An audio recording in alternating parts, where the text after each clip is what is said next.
Alright, hi guys, welcome back to another episode of Transform From It with Tiffany Lashea.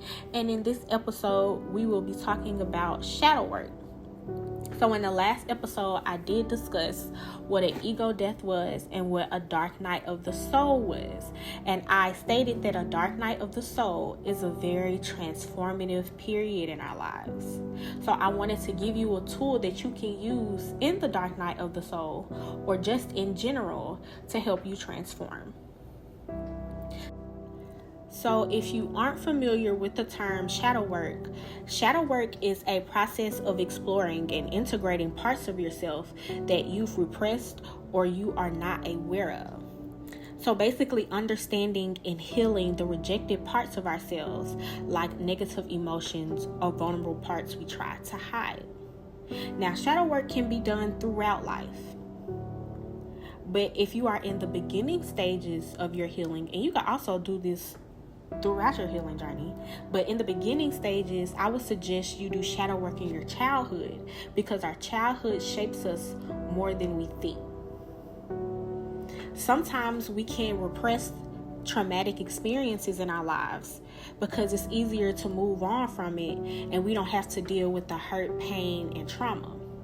But what if the root cause of major blockages in our lives are found in those hurt, pain, and trauma experiences?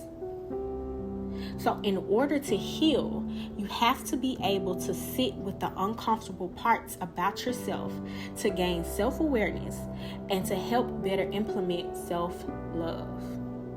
So the big question in shadow work is, why do I do the things I do? So this can play out in having anxiety, overeating, codependent relationships, negative self-talk, hypervigilant, being a people pleaser. These things are not the cause, but they are the reaction to unhealed trauma. So sometimes going back into our childhood, we can be met with heartache, betrayal, the feeling of being unloved, a burden, and not being enough. And we can carry these traumas with us throughout life, and we try to fill the void of things we never got. So dealing with my own personal shadow work, I carried around a picture of my 7-year-old self playing on a playground at my old elementary school.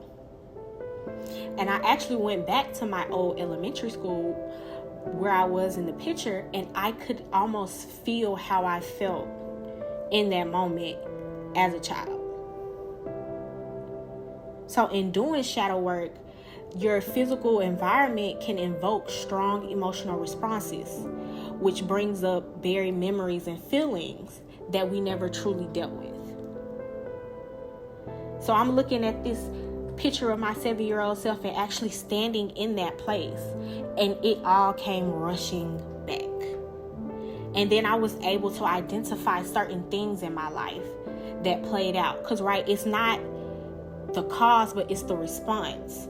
Why I was such a big people pleaser. But I'm not going to get too much into it because that's something that you just going to have to purchase the book and get.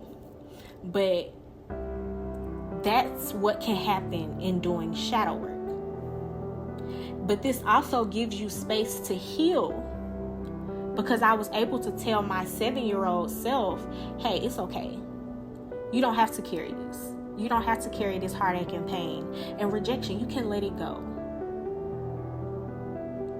You grow up to be great. You can let it go. And I felt like a weight was lifted off of me. And this also makes room for you to reparent yourself in your adulthood, to give yourself the things that you need.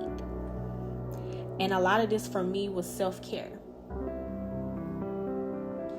It's about validating your reality and honoring your feelings and establishing healthy boundaries. So that's all shadow work is. So I'm gonna go, guys. Thank you for listening so much, and I'll see you on the next episode. Bye.